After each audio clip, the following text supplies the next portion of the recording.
கன்னிராசிக்கார அன்பர்கள் அனைவருக்கும் எனது அன்பு கலந்த வணக்கங்கள். நான் உங்கள் அஸ்ட்ரோ சுனதுரை புலிமசிபுத்தூர் பெரம்பலூர் மாவட்டம். சனி வக்ரபலன் 2025 கன்னி. அதாவது நிகழும் மங்களகரமான விஸ்வாவசு வருடம் ஆணி மாதம் 29ஆம் நாள் சனி வக்ரகதியில சஞ்சரிக்க போகிறார் மீனராசியிலிருந்து. இப்போ கடந்த பங்குனி மாதம் 15ஆம் தேதி மார்ச் 29, 2025 தான் சனி பெயர்ச்சியானார். கும்பராசியிலிருந்து மீனராசிக்கு போனார்.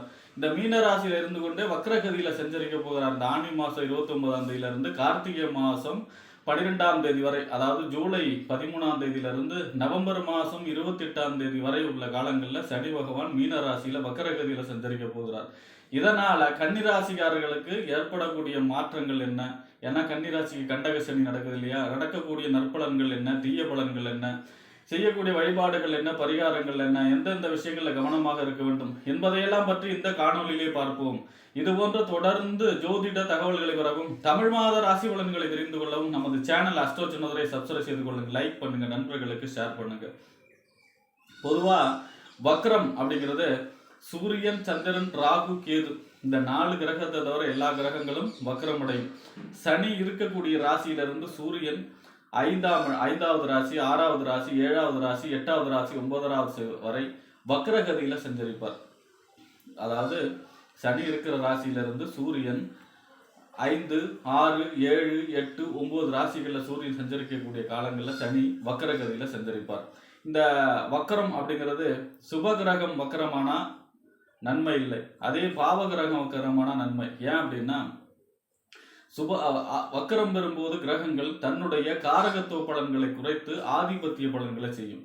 அதனாலதான் பாத்தீங்கன்னா ஒரு கிரகம் உச்சமாய் வக்கரமானா நீச்ச பலனை செய்யணும், நீச்சமாய் வக்கரமானா உச்ச பலனை செய்யணும்னு சொல்லுவாங்க. பொதுவா உச்சம் நீச்சம் அப்படிங்கிறதே தன்னோட கிரகங்களுக்கு ஒரு கிரகத்துடைய காரகத்துவத்தை அடிப்படையை வச்சுதான் உச்சமும் நீச்சமும் தீர்மானிக்கப்படுகிறது.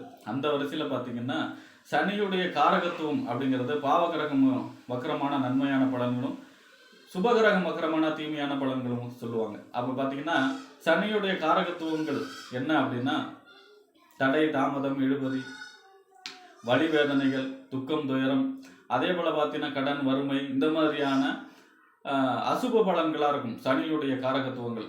அதனால என்ன அப்படின்னா வக்கர காலங்கள்ல சனி தன்னுடைய காரகத்துவ பலன்களை குறைச்சி ஆதிபத்திய பலன்களை செய்யும். அதாவது எந்த ராசிக்கு எந்த வீட்டுக்கு அதிபதி எந்த இடத்துல இருக்கார் அந்த பலனை மட்டும் செய்யும். அதான் வக்கர காலம். அப்ப கன்னி ராசியை பொறுத்த வரைக்கும் உங்க ராசிக்கு 5க்கும் 6க்கும் உடையவர். 5ஆம் இடங்கிறது புத்திரஸ்தானம், புத்தி, சிந்தனை, செயல்திறன், பதவி, விளையாட்டு இதெல்லாம் சொல்லக்கூடிய இடம். 6ஆம் இடங்கிறது நோய், எதிரி, ஒம்பு, வழக்கு, கடன் ஸ்தானம். இந்த 5க்கும் 6க்கும் உடைய சனி பகவான் 7ஆம் இடத்துல சஞ்சரிக்கிறார். கண்டக சனின்னு சொல்லுவாங்க. கண்டக சனி கொண்டே போகும் அப்படின்னு கேரளாவில் சொல்லுவாங்க. நம்மளாம் அஷ்டம சனி, 7ரை சனிக்கு தான் அதிகமாக பயப்படுவோம். ஆனால் பார்த்தீங்கன்னா கேரளாவில் கண்டக சனிக்கு தான் அதிகம் பயப்படுவாங்க. கண்டக சனி கொண்டே போகும் அப்படிம்பாங்க. 7ஆம் இடங்கிறது என்ன? கணவன் அல்லது மனைவி ஸ்தானம், நண்பர்கள் ஸ்தானம், கூட்டு தொழில் ஸ்தானம், சமூகம், வாடிக்கையாளர்களை சொல்லக்கூடிய இடம். அப்போ பார்த்தீங்கன்னா கண்டக சனி இருக்கிறதுனால என்ன ஆகும் அப்படின்னா திருமணம் சார்ந்த விஷயங்கள்ல தடை, தாமதம், இழுபறி, கூட்டு தொழில் சம்பந்தமான தடை, தாமதம், இழுபறி, அதே போல பார்த்தீங்கன்னா இந்த சமூகத்துல வாடிக்கையாளர்களுடைய குறைவு, சமூகத்துல பெரிய மனிதர்களை தொடர்பு கொள்ள முடியாத நிலையில் இருத்தல், இந்த மாதிரியான பலன்களை கொடுக்கும் கண்டக சனி. அப்ப பாத்தீங்கன்னா இந்த நேரம் 7வது பார்வை உங்க ராசி வேற பாக்குறாரு இல்லையா? அப்ப அதனுடைய பார்வை பலனும் நன்மை இருக்காது, வக்கரகதியில நன்மை உண்டு. அப்ப அந்த வரிசையில பாத்தீங்கன்னா 5ஆம் இடத்து அதிபதி இப்ப பாத்தீங்கன்னா காரகத்துவ பலன் நடக்காது, எல்லாமே துரிதமாகும். அப்ப திருமணம் சம்பந்தமான முயற்சிகள் அனைத்தும் வெற்றி கொடுக்கும். ஏன்னா 5ஆம் இடத்து அதிபதி 7ல இருக்காரு. திருமணம் சம்பந்தமான முயற்சிகள் தடை இல்லாமல் வெற்றி கொடுக்கும்.